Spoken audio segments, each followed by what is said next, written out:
academics have to be a priority.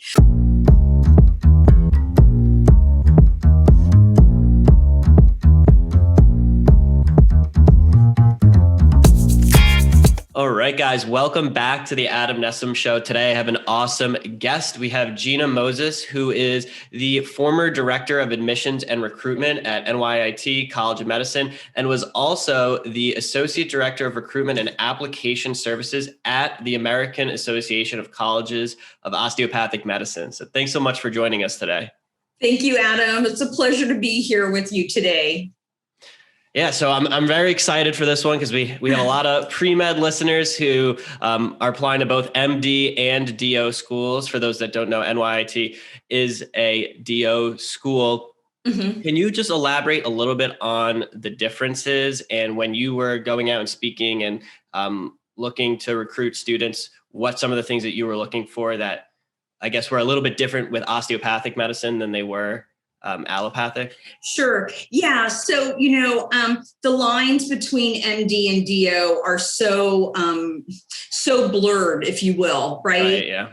It's about medicine. It's about taking care of fellow human beings, about the good of humanity. The difference between MD and DO school is really simply that DO students gain additional training in anatomy and physiology, approximately 200 hours. And this is true for all DO schools, ones that have been around forever, ones that are recently established. The concept is if you have a very good understanding of the entire anatomy and physiology of the human body, you can use touch by manipulating the body and bringing it back into whole. So literally that would be the only difference between right. And over the first 2 years. Essentially that OMM right. class that students are going to take. Mm-hmm. So are there specific things that you guys were looking for from students to really show that they really wanted to go into osteopathic medicine, or was it okay? I know a lot of students these days are applying to both MD, DO mm-hmm. schools. How did you view that? Yeah. So for me personally and professionally, I always felt that it was important for a pre-med student to explore the options that they had to find out whether DO was the right path or MD was the right path. What was the right fit for their philosophy of how they saw medicine and how they wanted to personally practice it. I would say for the most part, admissions officers, MD and DO, they know that students have these options to apply both ways. The ultimate thing is for a student to be able to align their passion and their commitment for medicine to the philosophy of osteopathic medicine. And so I would say as a student is exploring his or her options, being able to articulate it in the personal essay and also through the people that are supporting them in letters of recommendation. And that the applicant has some exposure to what the practice is of osteopathic medicine, just as they're going to have exposure to the practice of allopathic MD medicine.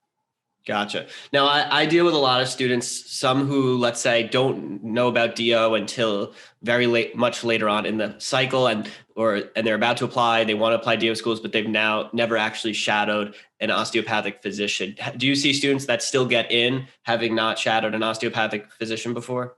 Yeah, it can happen. It does happen. Sometimes what the osteopathic schools will do is they will give you that interview. And then if they are going to extend you that offer of admissions, they're going to suggest that you have that exposure, and they will connect you perhaps to an alumni of their institution, so that you can actually have a letter in your folder or in your file. But yeah, sometimes it can be one of those things at the end of the day that you're like, oh, wow, maybe this really is the way for me to go. And now I fall short, but schools will help applicants. Got it. Got it. That's definitely good to know. And ACOM just recently changed the character limit for the personal statement to match a COMAS. Uh-huh. My assumption was that it's also just to make it easier for students to apply to both schools.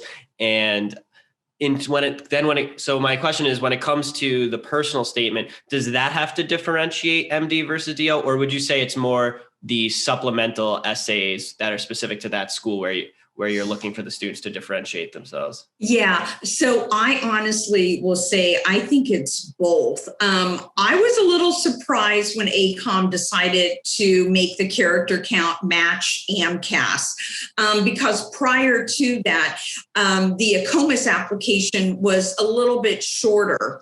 And so we always advise students, whatever you do, don't copy and paste from Right. AMCAS to ACOMAS or vice versa. Right. Because you really, again, it's all about saying to the admissions officers at the DO schools, this is what my true north is. This is why I want to apply and be considered at an osteopathic school. And certainly, absolutely, being able to be on point to those supplemental questions. Every school wants to know that you really know about their particular school, their mission, their academic opportunities, and how you align. So yeah, I would say absolutely. Supplementals are important to be on point and to really know the school you're applying to, because admissions officers are really looking for that fit at the end of the day. Gotcha. So you can definitely, I'd say, differentiate yourself more there. In the personal statement, it's more why you want to be a physician, how you've came to that decision, the experiences that you have. Right. It's a global, right. So that primary application essay is global. It should speak to exactly as you said, why medicine, what's the passion, what was the pathway, how did you know that this is for you? You know, how do you see yourself right in the future with this profession? And then the secondary is to drill down to the specifics. Why this particular MD school or why this particular DO school? What's the fit? Gotcha. And then for certain programs, it can potentially get even more specific. For example, I know NYIT has multiple campuses. So can you speak to that and how maybe you should be approaching that application for multiple campuses differently? Yeah, Adam, that's a fantastic question. Thank you for asking. So here's the inside scoop, if I may. Recognizing, yeah, this is important. And it's not just for, I'll share this. I would say this is good advice, not just for NYIT-COM with 2 campuses, but think about other medical schools equally that have different campuses in different locations of the country. So this is where it gets into applicants really knowing why they are applying to specific medical schools and what is the mission, what is the goal, what are the opportunities at that particular school. So when you look at a school like NYIT-COM, you've got this amazing, beautiful campus with tremendous history on Long Island on the North Shore. It's got over 40 something years of experience. It was founded by the personal physician to the President of the United States back in the day, right? Richard Nixon. Now you have this second campus in Jonesboro, Arkansas, in a very underserved rural area of the nation. But it is positioned to do really well, to bring healthcare, to bring primary care to an underserved area. And so you have 2 different areas of the nation, number one. And then number 2, the missions are very different. So as you're looking at NYIT-COM, you have to understand there's 2 different campuses, 2 different locations in the country with very distinct missions and also academic opportunities. So where do you align? And you can only be chosen at one campus, not both. So your secondary has to speak to that. Gotcha. So can you explain that a little more? So when someone applies to NYIT Com, are they technically applying to both and then they select their campus? They're applying to NYIT Com, and then they have to, on the secondary, make the determination which one that they are applying to. And that is really important. They basically can say, I want Long Island or Westbury or Jonesboro, Arkansas. Now, they can also say, but I also would be open to either. And so, you can do that equally. But again, that would put you in a position where then the admissions committee is going to make a determination based on your materials where they see you being the better fit. And if they make a decision, then you're going to have to say, okay, that's the decision. And it generally will not change. So that's an important factor to keep in mind.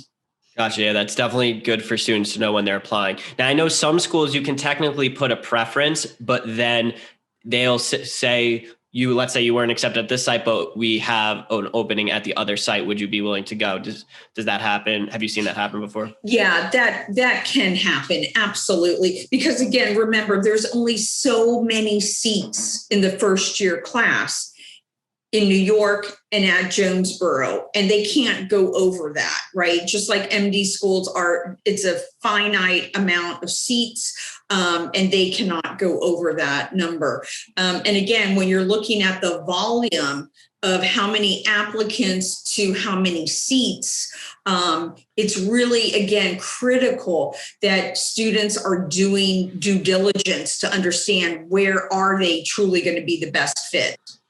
Yeah, that's a great point. And speaking of volume, as many know, it's very competitive to get into medical school. What are some things that you guys saw or were looking for in applicants that would make them a standout applicant that you'd want to accept? Yeah. So again, I think it comes down to how you are presenting yourself on paper when we've never met. How do you present yourself on paper? Number one. Number two, your essay and your ability to articulate why medicine, and then why osteopathic medical school, or why an allopathic school for that matter, right? And then the third part of it is really understanding who you are, what your goals are for a career in medicine, and how does that align to the specific school that you're applying to, with knowing in the back of your mind, there's how many thousands of applications for only so many hundreds or so seats. So that's why the research is so critical. And then you're able to align all of that information to make the right case and the right argument for why you should be considered and chosen. I think also having an understanding of the types of programs NYIT Com offers, the types of residencies alumni, ultimately go into, the mission and the goal of the campuses, and all of that comes into play at the end.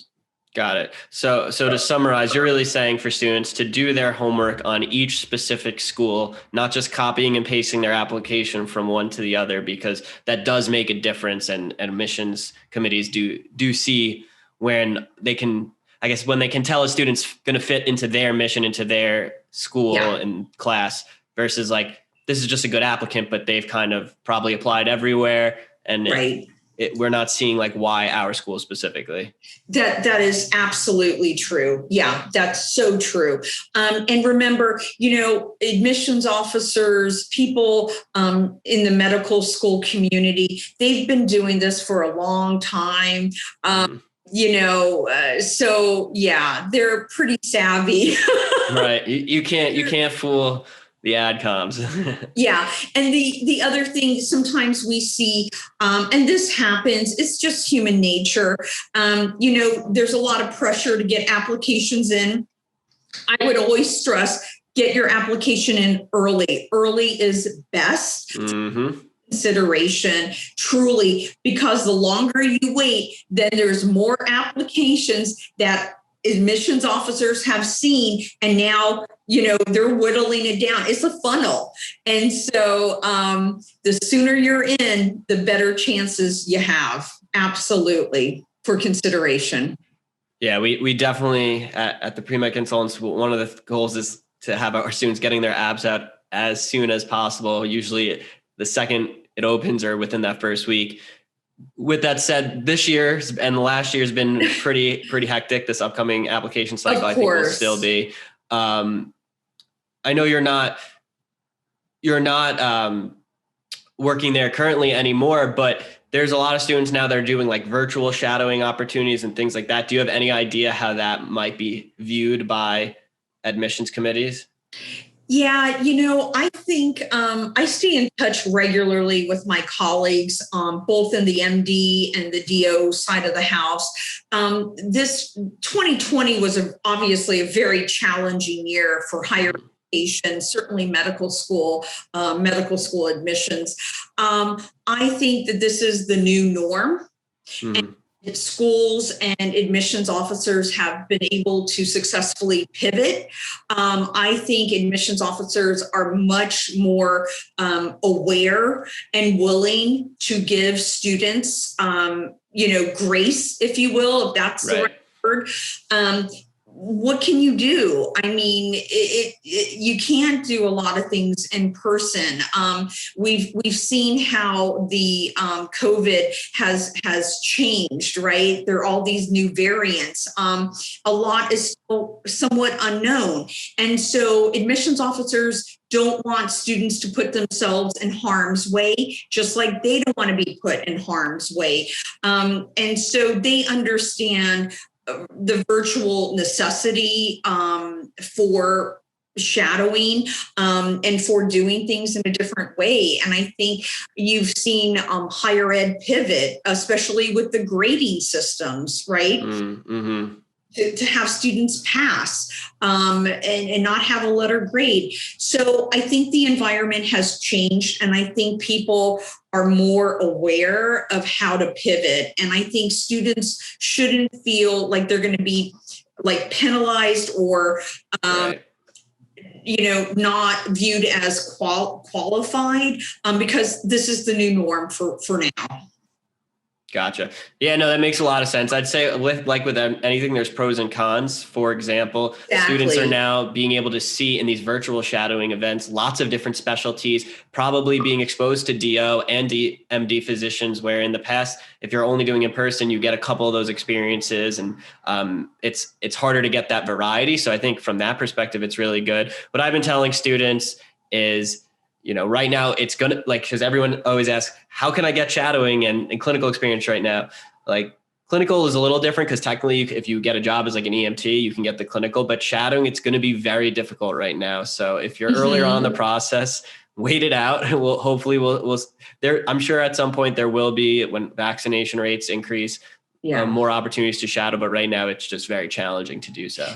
Yeah. And, Adam, one of the things I was going to say is I really have the utmost respect for you as a medical school student, for you, right, having the resilience and the grit to get through, your time in medical school equally. Like I said, it's been so challenging on so many levels. And I think undergrad, pre-meds, post-bac students, I think they need to not be too anxious and try to be calm and understand that they're not alone. Like this is affecting everyone, no matter what their walk in life is right now. Yeah, no, I think that's a great point, and I appreciate that. I will say I, in a sense, didn't have to have as much resilience because I took this research year at the same time that COVID hit. So my peers who have been in the hospitals working and doing their rotations during COVID, I have to give them a lot of credit. Everyone's in a similar position. So with that said, they also want to see what pre-meds are doing during this time. It doesn't mean that like there are doctors on the front lines, nurses on the front lines, a lot of people in different fields that are out there and working. And so for pre-meds too, even though you're going to get some leniency, you also need to be making sure that you're keeping up with your classes and doing well and still Right. taking steps to show that this is the field you want to go into. Yeah. I will say unequivocally, you're right. Academics have to be a priority.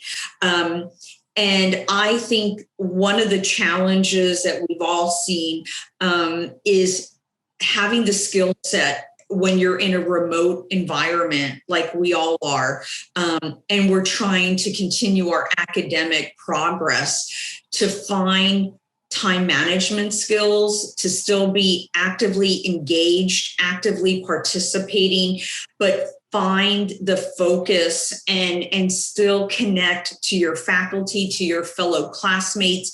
Again, even though it's a virtual environment, or maybe it's a hybrid environment, if you are able to pivot and really make that commitment that I can still do this, think about the strength that comes from that, and then think about how that can be applied as a future physician, as a future healthcare provider. I mean, look at your colleagues, look at the profession of medicine, what happened in New York, and how other healthcare professionals came to the aid of New York, especially in the city during the pandemic. I mean, that was awe-inspiring, right? And so being able to translate that kind of tenacity, that kind of resilience with what you have right now is just utmost importance. I think that you can say the pandemic has been a challenge, and that can only buy you so much. Because again, remember, right, all in this together. How you come out of it, how you manage it, how you handle it is really, at the end of the day, going to speak volumes. And I like to say, making lemonade out of a lemon is key. How do we do that? And those that can and do it successfully, that's going to show volume to admissions officers, when they're looking at your application. Love it. I was going to ask you one last question about advice you had to pre-meds, but I think that was a great summary and great point that all pre-meds and just anyone out there listening should take to heart. This was a very difficult time, but can definitely overcome it. And there's a lot of great opportunities out there, lots of great medical schools to apply to, and like NYIT Com. And I really, really appreciate you taking the time to come chat with me. And I'm sure our listeners are going to get a lot of value out of this. So thank you so much. Thank you. And Adam, thank you for what you're doing for your fellow aspiring pre-meds and future doctors. This is great. Thank you so much. It's a pleasure. I appreciate it. Talk soon. Thank you.